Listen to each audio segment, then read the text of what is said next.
Salve discipuli. Welcome to this video that is going to review some of the vocabulary that we have coming up in lessons 7 and 8, and this will help you with upcoming translations and of course with the GIM kit that was recently assigned. It'll also help you to look at pages 71 and 79 of the book, as that's where I'm getting these words from.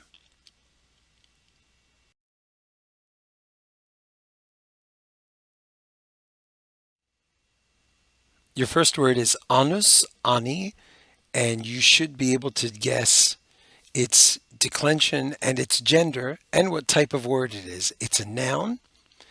It is in the second declension, and we know that because of the genitive singular here. Okay, it means year, and it's where we get words like annual, anniversary, annuity, annuitant. An annuitant is a person who gets some sort of yearly payment.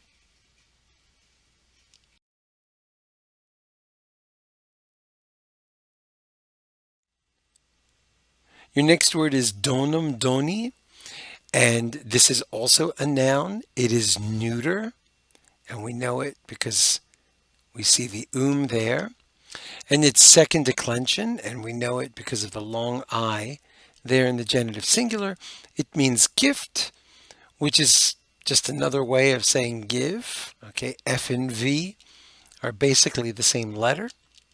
And we get words, lots of words like donation, donor, vendor, endowment, addition, and lots more words come from this.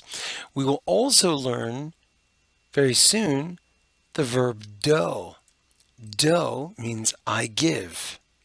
Do. And then the infinitive will be dare, to give. So this is a very large family of words that we have from Latin that come to us in English.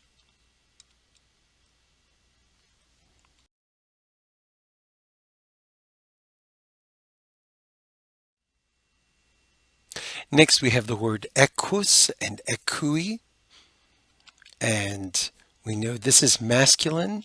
We can tell by the genitive singular ending that it is second declension.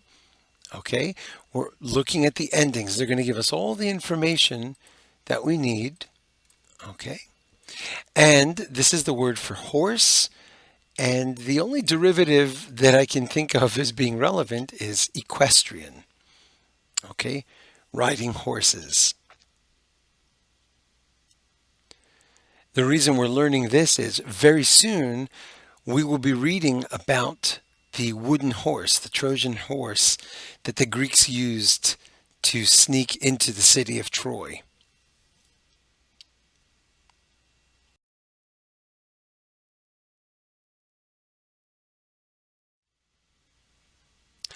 The next word is porta, portae, and it's very easy to confuse this with porto, portare, which is carry, but this has nothing to do with it actually.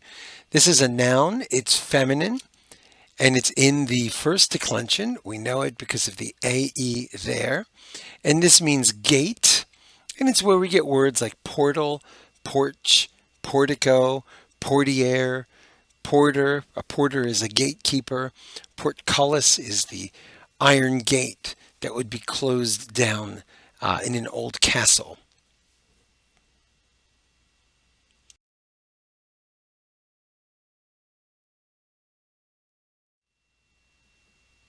The next word we have is somnus, somni. And again, we know this is a noun. It's in masculine because of the us. It's in the second declension because of that long I. And this means sleep. And we'll get words like somnolent, somnambulation, which is sleepwalking, somniferous, something that brings on sleep, and somniloquy, which means talking in your sleep, talking in one's sleep. Ah, yes. Here's some somnambulation for you.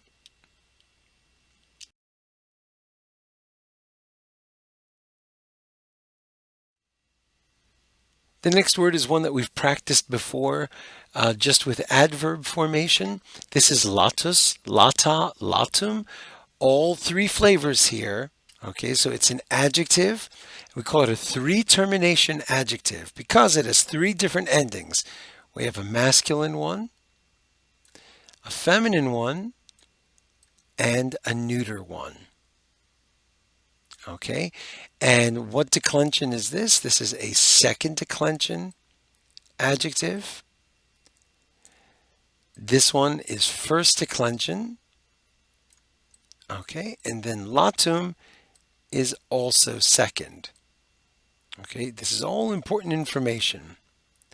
And latus lata, latum means wide or broad. It's where we get latitude and lateral.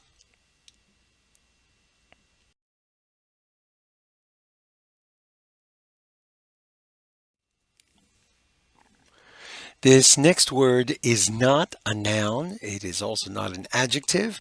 Hopefully you've been able to figure out that this is a verb. Okay. It is a first conjugation verb. That's the only type that we've done. And we know because we've learned this first principal part that has an O with a macron, and we've learned the second principal part that has the are and an A with a macron. And there's the RE that we would drop, the 2PP drop RE. The third and fourth principal parts are not listed here because we're not ready for those yet. This is to surpass, overcome, or defeat. And we get many words here like sovereign, somersault, superb, superiority, supernal. Okay, lots, and even our preposition super, which means over and above.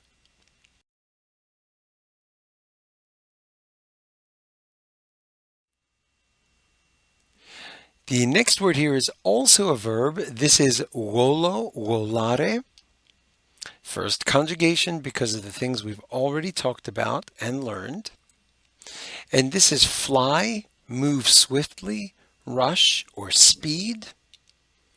And we get words like volley and volatile. Although volley actually comes from Greek, we do recognize it as a Latin word as well. When you play volleyball, you give flight to the ball.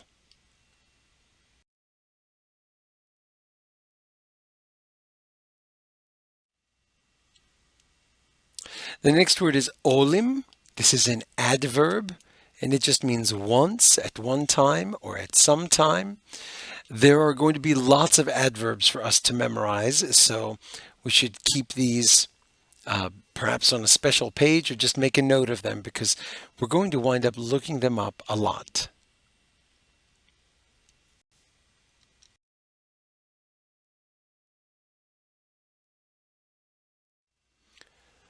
Our next word is post, a very, very useful word. It's a preposition and an adverb.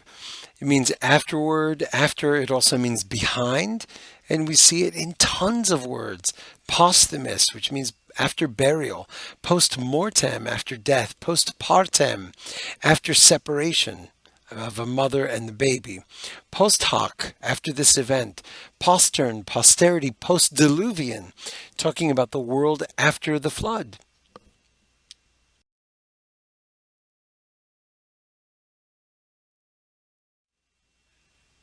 Next, we have this word que, which is an enclitic. That means it leans on the word before it, just like ne did for yes or no questions.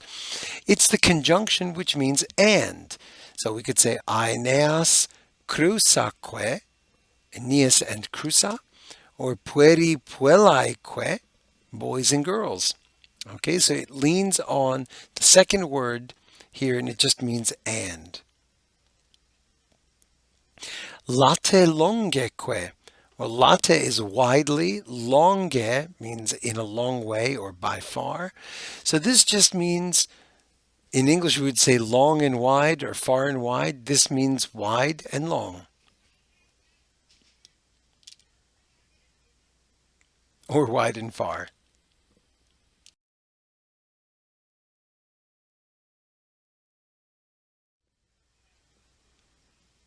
Adding to our growing list of adverbs is saipe, another adverb, just means often.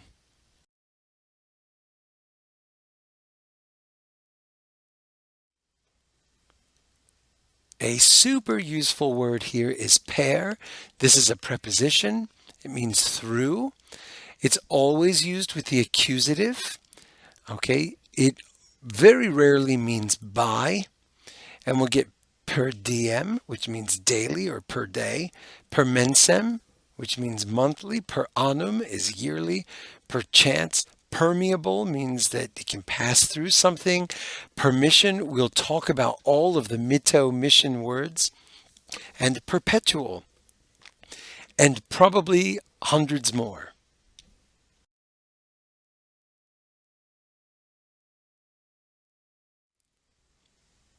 We go back to some nouns with kylum, kylie. Okay, this is a second declension neuter noun that means sky or heaven. And we get words like celestial, ceiling, and cerulean, which is a word for the color sky blue.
Next, we have the word fortuna, fortunae, also a noun.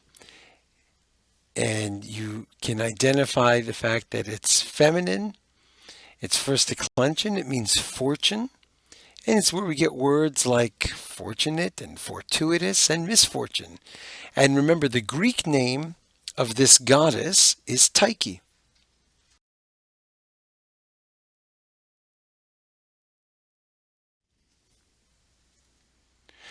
Your next word is regnum, regni, and this is a noun of the second declension. It's neuter because of the and it means kingdom or kingship. And we get words like reign, realm, regal, and regicide, which is the murdering of a king.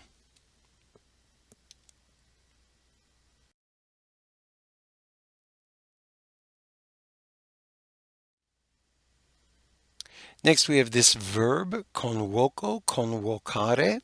It's first declension because that's all we've learned. And it means to call together, to assemble. And we get convocation, convoke, convocator, okay, someone who calls together.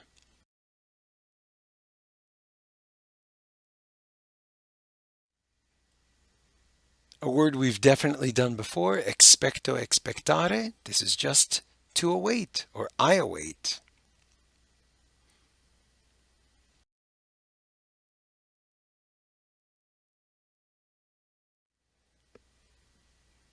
Next we have ante, which means before, earlier, or in front of. It's another adverb. The list is growing. When it's a preposition, it's always used with the accusative, and we get words like antiquity, advance, advantage, vanguard, and avaunt, which means go ahead, go off in front of me, be gone. And in Italian, we say avante.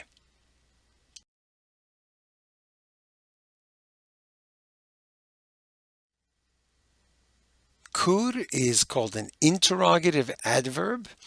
It means it's an adverb that helps you ask a question. And this is where we get the word curious.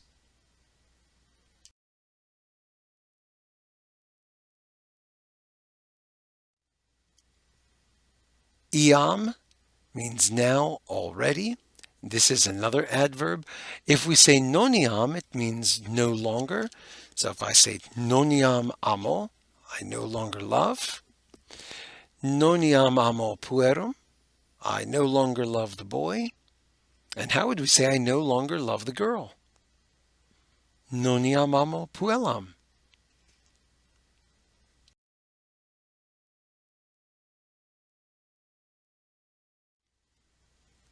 This next word is interim. We have it in English, of course, as interim.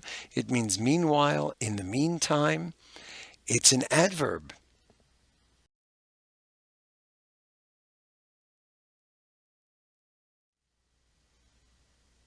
Nunc just means now or at this time. Another adverb to add to the list.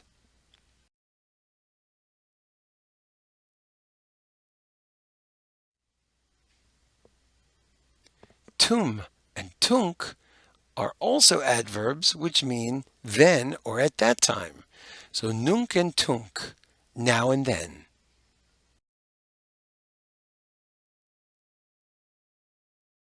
And finally, here's the word trans, which means across, another preposition that's used with the accusative.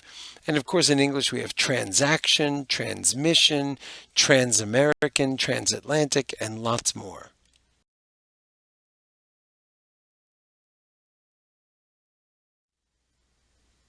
Okay, that is all the vocabulary you're going to need for the next few weeks, almost all of it. Remember to use your book, pages 71 and 79, and complete KimKit. Walete!